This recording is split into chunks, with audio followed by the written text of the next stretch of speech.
Son dövrlərdə azyaşlı uşaqlar arasında respirator virus infeksiyalarının aktivləşməsini müşahidə edirik və biz bunu bir neçə faktorla izah edə bilərik.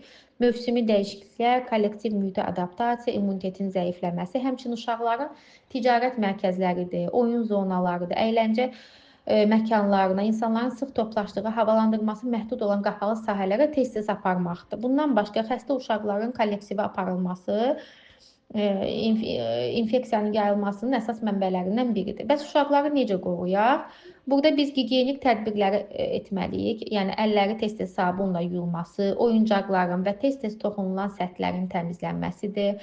Askırma və öskürmə etiketindən istifadə, xəstə uşaqlarla təmasın məhdudlaşdırılması, həmçinin qapalı məkanların havalandırılması, sağlam qidalanma və sağlam həyat tərzi mütləq şəkildə zülaldır. Meyvə tərəvəzlə zəngin qidalanmadır. Kifayət qədər maye qəbulu, yaşa uyğun olaraq yuxu rejimi və ən əsası da profilaktik peyvəndlər, milli peyvənd təqviminə uyğun şəkildə peyvəndlərin həyata keçirilməsidir.